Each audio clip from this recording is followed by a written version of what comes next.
இதில் வேதத்திலிருந்து ஒரு சின்ன செய்தி எடுத்திருக்கிறேன். கர்த்தர் தாமே இதை ஆசீர்வதித்து உங்களுக்கு தருவாராக. வேதத்தில் சொல்லப்பட்டு இருக்கிறது நீதிமொழிகள் 18ஆம் அதிகாரம் 10ஆம் வசனம்.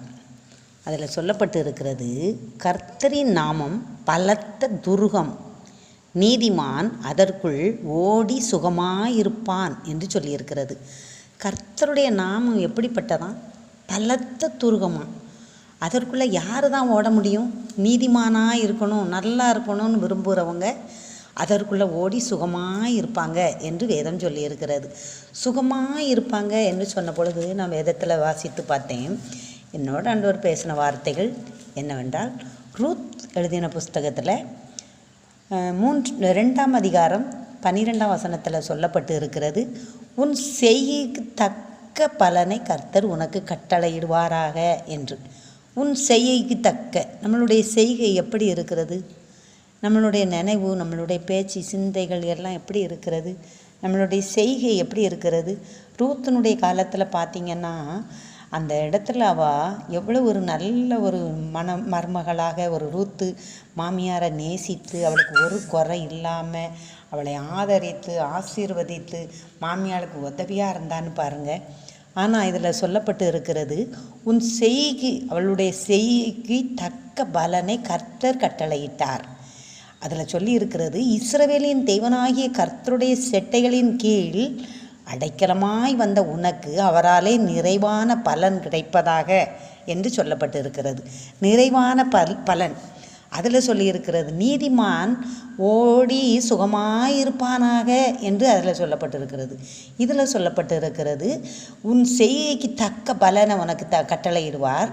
அது மட்டும் இல்லை, அவருடைய செட்டைக்குள்ளே அவரை நம்பி வந்திருக்கிற நீங்கள், அவரை நம்பி வந்திருக்கிற அவருடைய செட்டைக்குள்ளே, அவருடைய இணலுக்குள்ளே, அவருடைய பராமரிப்புக்குள்ளே, அவருடைய பாதுகாப்புக்குள்ளே வந்திருக்கிற நம்மளை பார்த்து சொல்கிறாரு, அவருடைய செட்டைகளின் கீழ் அடைக்கலமாய் வந்த உனக்கு அவராலே நிறைவான பலன் கிடைப்பதாக என்றான் என்று சொல்லப்பட்டு இருக்கிறது. யாராலே நிறைவான பலன்? கர்த்தராலே நிறைவான பலன். நமக்கு அதுதாங்க மெயின். கர்த்தர் தந்தார்னா அது நிறைவான பலனாக இருக்கும். அதில் சொல்லியிருக்கிறது, நீதிமான் அதற்குள் ஓடி சுகமாக இருப்பானாக என்று சொல்லியிருக்கிறது. இதில் சொல்லியிருக்கிற அவருடைய சட்டையின் நிழலுக்குள்ளே வந்த உனக்கு நிறைவான பலன் என்று சொல்லப்பட்டு இருக்கிறது. அது மாத்திரம் இல்லை, இன்னொரு தங்க அவங்க செட்டைக்குள்ளே வந்ததை பார்க்கலாம். 1 ராஜாக்கள் 17ஆம் அதிகாரத்தில் பார்த்திங்கன்னா, ஒரு எலியா என்ற ஒரு தீர்க்கதரிசியை ஒரு விதவை வீட்டுக்கு அனுப்புகிறாரு.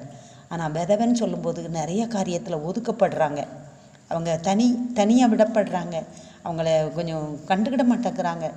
நிறைய இடத்துல பாருங்கள், விதவைன்னா மதிப்பு இல்லை. ஆனால் கர்த்தர் அந்த விதவையினுடைய தேவைகளை அறிந்திருக்கிறார். அவள் வீட்டில் இருக்கிற நிலைமையை புரிஞ்சு அந்த எலியா தீர்க்கதரிசி அங்கே அனுப்புதாரு. அவள் வரும்பொழுது இவள் ஒரு விரவு பொறுக்கி கொண்டு இருக்கா. அவர் சொல்கிறாரு, எனக்கு கொஞ்சம் தண்ணி தாங்காரு. அவள் தண்ணி கொண்டு போகணும்னு வரும்போது அவள் சொல்கிறாரு, எனக்கு ஒரு சின்ன அடையும் சுட்டு கொண்டு வாயேன், நானும் பசியோடு இருக்கிறேங்காரு. ஆனால் அவள் சொல்கிறா, நீங்களுக்கே கொஞ்சம் மாவும் கொஞ்சம் எண்ணெயும் தான் இருக்குது, அதை சுட்டு சாப்பிட்டுட்டு நானும் மகனும் செத்து போகணுன்னு நாங்கள் இருக்கிறோம் அப்படின்னு சொல்லி நான் ஒரு விறகு பிறக்க வந்திருக்கிறேன் என்று சொன்னான். அப்பொழுது எலியா சொல்கிறாரு, இல்லை, நான் சொன்ன மாதிரி நீ முதல்ல அடைய சுட்டு எனக்கு கொண்டு வா என்று சொன்னார். அவளுடைய நிலையை அறிஞ்சி தேவன் அவளை விசாரிக்கிறவர் அவளை அனுப்புகிறார். பாருங்கள், எலியா தீர்க்கதரிசியை அனுப்புகிறாரு. அந்த எலியாவுக்கு அவள் சொன்ன மாதிரி ஒரு அடையை சுட்டு கொண்டு கொடுக்குறா. ஆனால் பெரிய பஞ்சம் நேரத்துலையும் அவளுக்கு மாவும் எண்ணெயும் குறையவே இல்லை என்று வேதத்தில் சொல்லப்பட்டு இருக்கிறது. அவருடைய செட்டைக்குள்ளே வந்த அவருக்கு நிறைவான பலன், அவருடைய நிழலில் வந்திருக்க நீதிமான் அவர்களுக்குள்ள ஓடி சுகமாயிருப்பான் என்று வேதம் சொல்லியிருக்கிறது.